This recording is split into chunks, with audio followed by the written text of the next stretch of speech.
ShartimusPrime. Reading comics, toys are hella sick, hella whacking it. Taking bad hits, taking bad shit. Subscribe.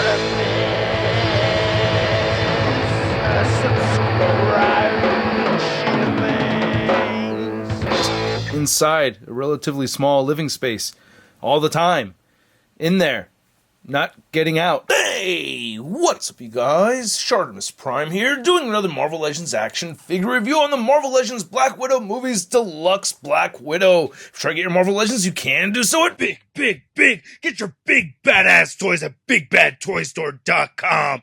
Click the link in the description below. And while you're down there, please go ahead and give this video a like and hit that subscribe button as well as the notification bell. It really helps the channel a lot. And I've been really excited for this figure. I'm very excited to finally have this in hand. This dent over here came from me dropping it. Anyway, on the side right over here, you can see Black Widow. And then on the back, you can see a product shot. And then here's the nuclear stand, which I'm very interested in. There's a read up over here. If you want to read it, go ahead and pause it right now. And then on the side, you can see Black Widow again. Then we get the Black Widow symbol spot varnished on the top. Not much more at the bottom. So let's get to it and crack this thing open. And here's the new Black Widow figure with the brand new Marvel Legends stand out of the packaging.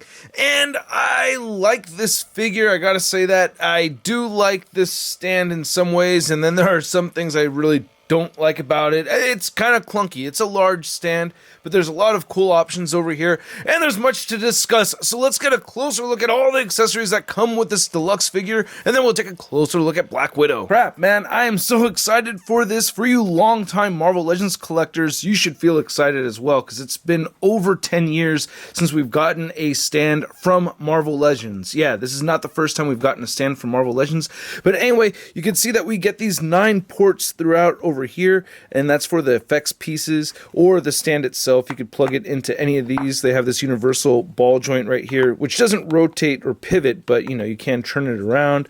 So I'm going to go ahead and just plug this in the middle right here. It does have a silver Hasbro logo right there. I do think it's too clunky though. It's quite a thick stand right over here. It just does take up a lot of space, but you do have some options for displaying that I really like. Of course, you can move this up and down, which is great, and you can go ahead and grab the clamp and attach it like so, or you can use this extension right here and port that in.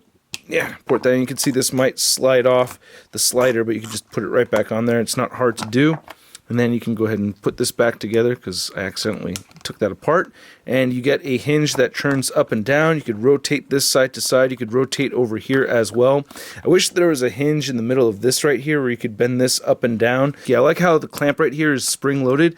But, you know, just overall, it's a bit on the large side. It's just really big. Now to measure the height of it, you can see it goes up to around 7 inches. And yeah, we're doing stand comparisons, guys, because here's the Toy Biz Marvel Legends stand, and you can see how much taller this is. And yeah, you can see that, you know, the thickness of the stand itself is about the same, so not too different. I mean, this thing is outdated. The bottom of it has a copyright date of 2005. It did have a wall mount option, which I thought was really cool. I mean, for the time, these things were really awesome, but they broke really easy. I wanted to show this next to the Storm Collectibles stand, which I've really been liking a lot, but I think it's more appropriate for 7-inch scale figures. Then here's a stand that comes with some DC collectibles, I think. I can't remember which DC figure this came with, but yeah, I like this one a lot. I like how thin this is right over here. And then we have my favorite stand, which is the Mafex stand. I just feel like this stand has just been the best to work with. It's the thinnest and strongest out of all of these. However, they do still break, and I don't like it when they use the big clamps, you know what I mean? This clamp is just a lot of stuff going on right here, and it's pretty tricky taking pictures of the figure without really this showing up too much. But anyway, we get some awesome special effects with this piece, and you don't have to plug these into the base to actually use them. I'm just going to remove this for right now. You can rest these, and you know, it'll work kind of like the Tamashii stands a little bit. They do have that port at the bottom, but you can just lay them like that and lay this one right here on the ground, I don't know, one way or another, but you can make it work, man. So these are pretty neat, especially with all the sculpt and detail on these explosion effects. I really like this a lot. This is something that a lot of us have been wanting from Hasbro. I really like the translucent orange. If you get some light right underneath it, it really lights up, so that's really cool. Really dig that a lot, and you can see how it's all hollow except for that peg right there. And then we have this new explosion effect as well, all bubbly, explosive looking, and that has that same port at the bottom. So just to demonstrate, you could just, you know, take one of these and it'll just port right in there. It doesn't really click or anything. It or it won't make a clicking sound, but it does click right in. Then we have these new effects right over here, which I really like a lot too. So you can see that you get, they're kind of pretty much these typical blast effects, except they're angled and all clustered together. You cannot separate these. They have one port right over there. One thing I was really hoping for was to be able to take this big old Gatling gun. I think this came with crossbones, if I'm not mistaken. I was hoping to port this in here, though, and kind of get like a spray thing going on. And it's just the trajectory of these things is not really working out. But you do have ports for these, so you can peg this in right here. So if you wanted to do that, and you also have a peg right there, you got a peg sticking out for the bottom of the feet of the figure too. You can get another port that you could port this in right over here. Then we get two of these angled effects pieces. These are pretty neat, and you can see how similar, again, they are to these typical blast effects that we've been seeing from Hasbro.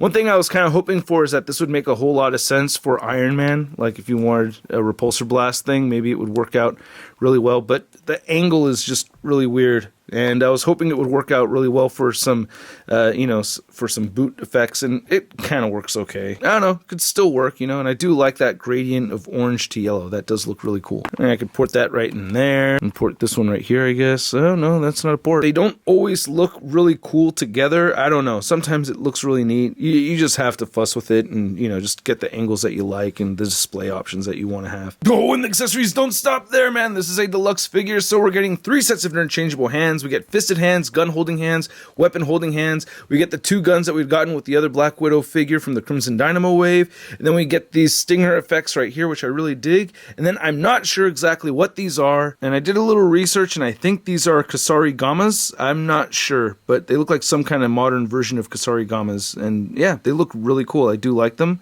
And you get 2 of these. There's no storage for them or anything like that, but I really like the sculpt. You can see the little serrated edge right there, the little teeth on that. So that's really cool.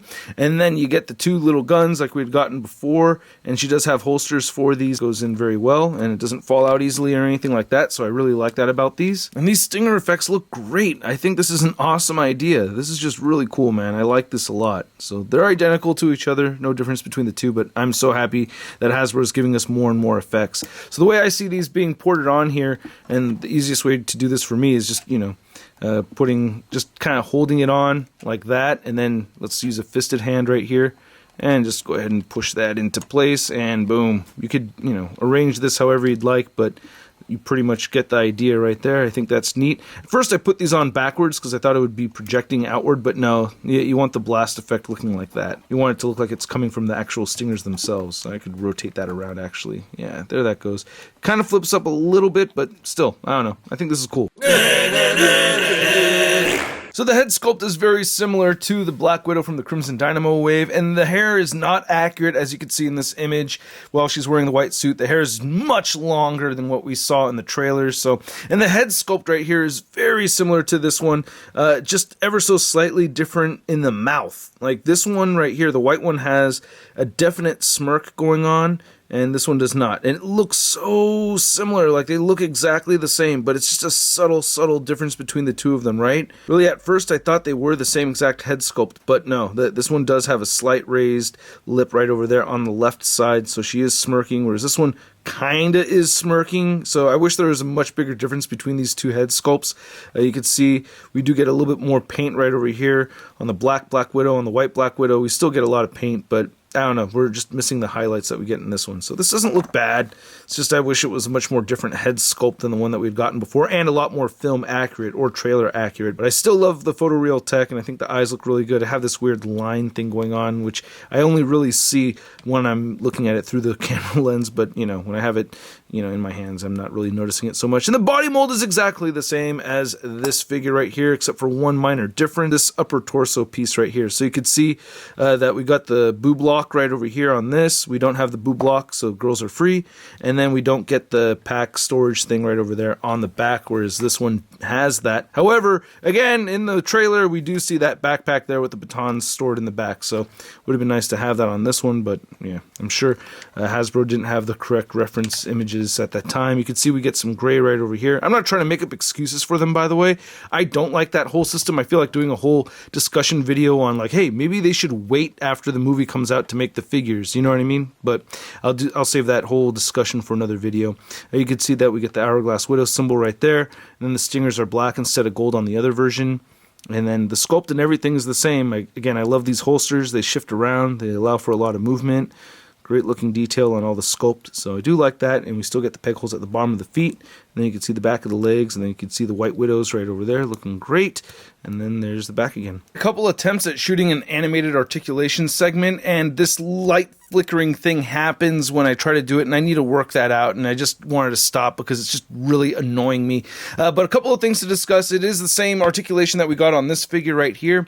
Just a couple of things I want to talk about. I mean, you can get the head to look up a little bit. That's great. I wish we had double jointed elbows. That's not great. I wish we could get the legs to kick up a lot more than that. Everybody looks like they suck at posing figures because of this, right? They all just look like they're weak. You can turn this out a little bit and then twist that upper thigh like it's an old school T-joint or a Y-joint instead of a T-joint. So that can help, but still, I wish you could kick up a whole lot more than that. And then the ankle pivot is all off on this figure. It turns a little bit more side to side and down than a great pivot. And to measure out this Black Widow, you can see that she's standing right at about that 6-inch mark. And then here's the previous movie Black Widow compared to this deluxe version, and you can see the similarities and differences. One odd thing is that I feel like this white suited version has a little bit of a harder time getting the legs close together. So hey, maybe she feels a little kinky in white. Then here she is next to Yelena Belova and Red Guardian from the movie, and you can see the Yelena legs are actually, you know, a lot closer together. It's easier to do that than with this figure right over here.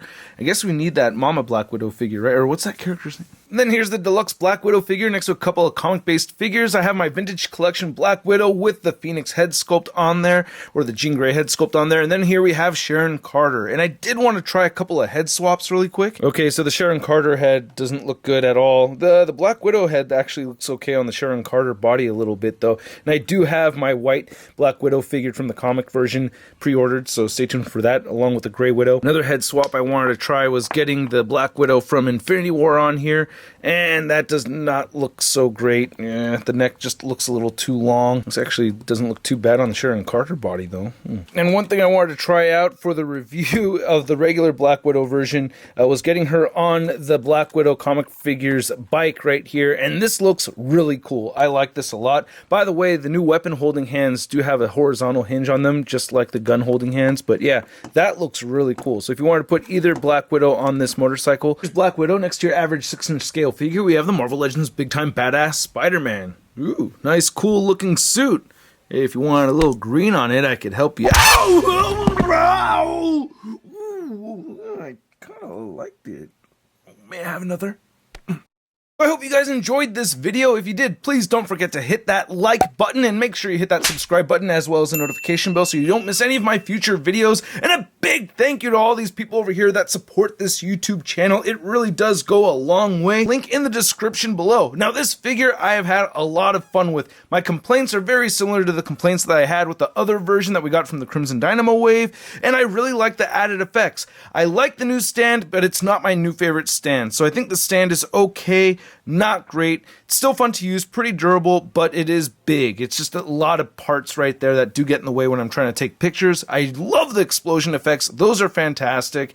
And I gotta say, it's not a bad figure at all. I like that we get added accessories. So I'm pretty happy with this purchase over here, and at the price point of around 30 bucks, I'm gonna give this deluxe figure set a SUD rating of... It's not so bad. And I had to give it a high rating just because I'm really happy to have this, even though I do have complaints. I want to know what you guys think, so please let me know in the comment section below. If you want to see the latest Marvel news, you can find it all over at marvelousnews.com. And don't forget to follow me on the Instagram, Twitter, and Twitch. And I'll catch you guys later.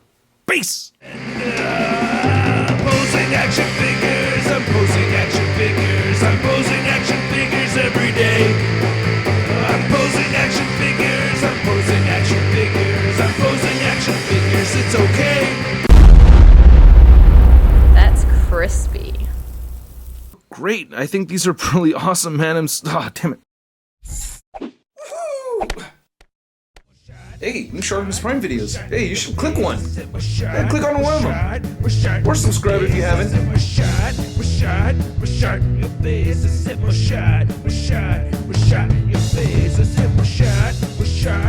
face,